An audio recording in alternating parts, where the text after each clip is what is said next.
सारा की उम्र बस 21 साल की थी जब उसकी शादी हुई। उसका ग्रेजुएशन का लास्ट ईयर था। शादी उसने इसी शर्त पर की थी कि उसे ग्रेजुएशन कंप्लीट करने दी जाए। उसे पढ़ने का बड़ा शौक था, पर अच्छा रिश्ता मिलते ही पापा ने एक न सुनी। अर्श ने यूके से अपनी पोस्ट ग्रेजुएशन कंप्लीट करके अपना बिजनेस संभाला था। शुरू शुरू में वो सारा को बिल्कुल अच्छा नहीं लगता था। कितनी बार उसने अपने पापा मम्मा से कहा कि लड़का बिल्कुल हंसता बोलता नहीं है, पर पापा ने लड़का बहुत सोबर है, रिजर्व है, यह कहकर उसकी बात टाल दी। जैसे तैसे करके उसकी शादी हो गई, पर पढ़ाई के सिलसिले में उसको अक्सर कॉलेज जाना पड़ता था और फिर आए दिन मायके भी रुकना पड़ता, जिसकी वजह से घर में सास और नंद आए दिन तमाशा खड़ा करती थी। जब जब वह मायके जाती थी तब उसके आने के एक दो दिन पहले काम वाली को निकाल दिया जाता था, जिसकी वजह से घर वापस आने पर पूरा काम उसे करना पड़ता था। वह बहुत थक जाती थी। अर्श रोज शाम को खाना खाकर अपने मोबाइल और टीवी में बिजी हो जाते। उनको खबर ही ना होती कि सारा पर क्या बीत रही है। कितनी बार तो सारा रात में खाना ही नहीं खाती थी, क्योंकि दिन भर के तानों से ही पेट भर जाता था। अरे किचन में काम ही कितना होता है, खाना बनाना भी कोई काम है।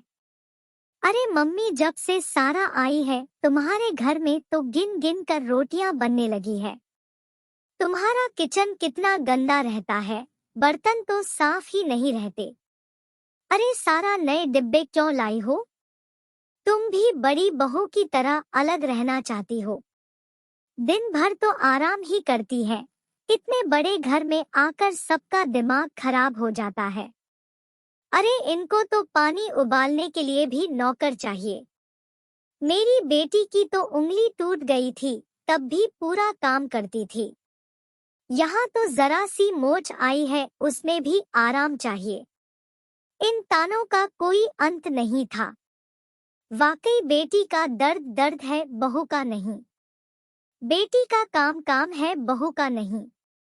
बेटी का मायका मायका है, बहू का नहीं, वगैरह वगैरह। ऐसे ख्याल सारा को अक्सर आते थे। इन सब बातों से वो बहुत परेशान रहने लगी। एक दिन सारा ने अर्श से कहा, अर्श प्लीज मुझे कुछ साल दे दो एडजस्ट होने के लिए।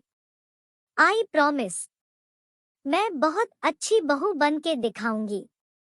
प्लीज मम्मी को समझाओ, मैं इंसान हूँ, मुझसे इतना काम नहीं होता। मम्मी हर चीज में मुझे टोकती है। मैं उनके हिसाब से काम करती हूँ तो बहुत थक जाती हूँ, ऊपर से कोई कांवाली नहीं लगाती कि थोड़ी हेल्प की जाए। ऊपर से बातें सुनने को अलग मिलती है। दिन भर आप तो रहते नहीं हैं, मेरा दम घुटता है।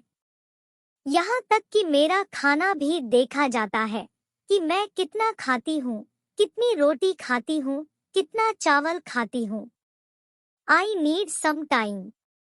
हर बार की तरह अर्श का बस एक ही जवाब था, इग्नोर करो इनकी बातों को। आज तो अर्श की यह बात भी सारा के कानों में और दिल पर सुई की तरह चुभ रही थी। वो रात भर रोती रही। अर्श ने भी ध्यान नहीं दिया। वो आज भी बिना खाए सो गई थी।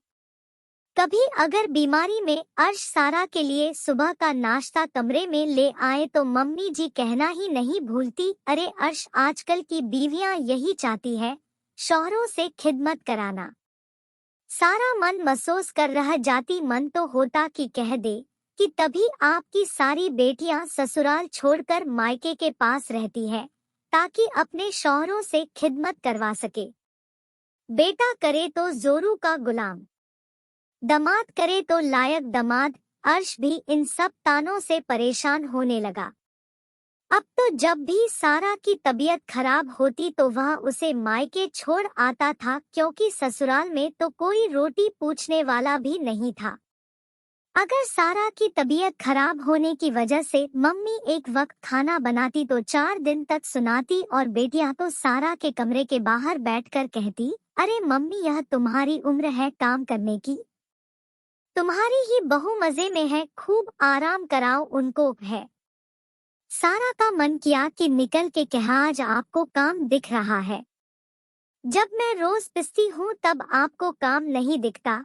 तब मम्मी से नहीं कहती कि मम्मी एक काम वाली रख लो, सारा कितना काम करेगी, वैसे आप लोगों की सास की भी उम्र हो गई है, वहाँ जाकर काम करिए।